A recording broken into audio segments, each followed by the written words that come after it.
तर मी आज बनवणार आहे दालचा. तर म्हटलं चला आपण रेसिपी करणारच आहोत, तर आपण बनवूया व्हिडिओ. तर मी तुम्हाला माझ्या पद्धतीने मी दालचा कसं बनवते हे तुम्हाला मी दाखवते. तर त्याच्यासाठी मी काय काय साहित्य इन्ग्रेडियंट्स घेतलेले आहेत ते तुम्हाला दाखवते.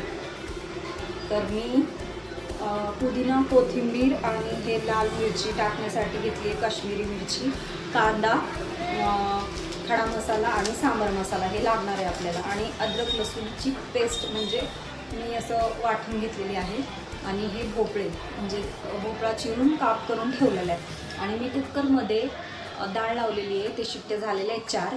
त्याच्यामध्ये तूर डाळ 1 वाटी घेतली, अर्धी वाटी हरभरा डाळ घेतली आणि अर्धी वाटी मूग डाळ या प्रमाणात घेऊन मी कुकरमध्ये मीठ, हळद आणि 3-4 मिरच्या टाकून शिजवून घेतल्या 4 शिट्ट्या. आणि त्यानंतर कोणी कोणी आंबट चुका टाकतं, पण मी हे आमसूल टाकणार आहे. माझ्या मिस्टरांना खूप आवडतं आमसूल, त्याच्यामुळे मी आमसूल टाकणार आहे. आणि फोडणीमध्ये तेल थोडं आणि अर्धं तूप असं टाकून घ्यायचं आहे. तर चला मग मी तुम्हाला रेसिपी करून दाखवते. टाकून घेतलेलं आहे मी, थोडंसं तूप पण टाकून घेते. आणि दोन्ही पण आता मस्त कडकडीत तापलेले आहे, त्याच्यामुळे मी थोडी मोहरी टाकून घेते.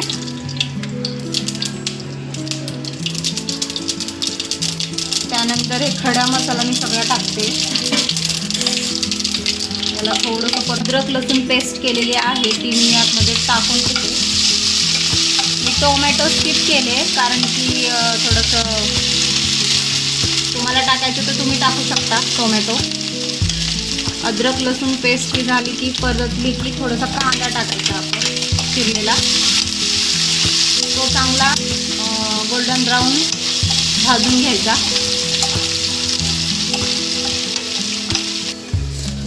आपण ह्या मिरच्या घेतल्या होत्या 4 काश्मीरी मिरची, ते आपण टाकून घेऊया. यामध्ये थोडंसं परतूया त्याला पण. आणि कांदा पण आता चांगला ब्राऊन झालेला आहे, तर त्यामध्ये आपण हे पुदिना आणि कोथिंबीर टाकून छान खालीवर करून घेऊया.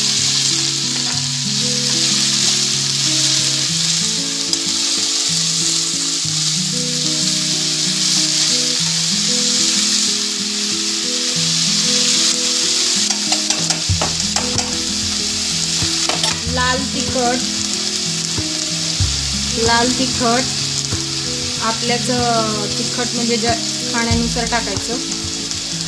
हळद, हे थोडासा कांदा मसाला टाकते.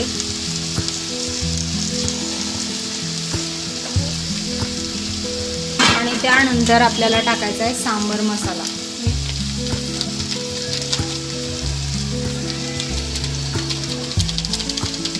अख्खा. आणि आपल्याला परत एकदा परतून घ्यायचं आहे हे सगळं मिश्रण. त्यानंतर आपल्याला हा चिरलेला भोपळा टाकून घ्यायचा आहे. त्याला एकजीव करायचं. आणि त्यानंतर आपण टाकूया मीठ. मी मीठ डाळीमध्ये पण टाकलं होतं, त्यामुळं मिठाचं प्रमाण आपण बघूनच टाकायचं.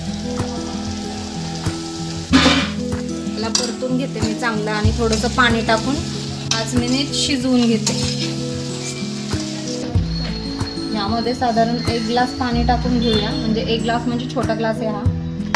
आणि त्यानंतर आपण याच्यावरती झाकण ठेवून त्याला 5 ते 10 मिनिट आपण शिजवून घेऊ. साधारण आपला भोपळा म्हणजे शिजून झालेला आहे 10 मिनिटांनी.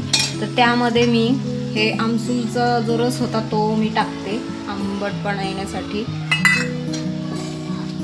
आणि ही डाळ जी मी शिजवून घेतली होती ती डाळ मी आता यामध्ये टाकते.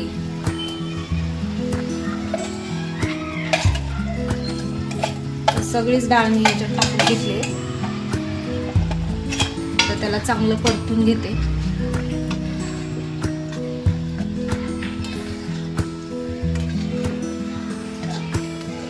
सगळं मिश्रण एकजीव करायचं आणि साधारण त्याला 2 ते 3 मिनिटं चांगलं मंद आचेवर शिजून द्यायचं. म्हणजे ते सगळं मसाला एकजीव होतो.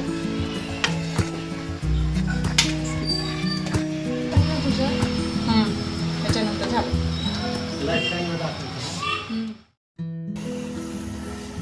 साधारण आपलं डाळ ज्या शिजून छान तयार झालेला आहे. मी 1 ग्लास पाणी टाकलं होतं.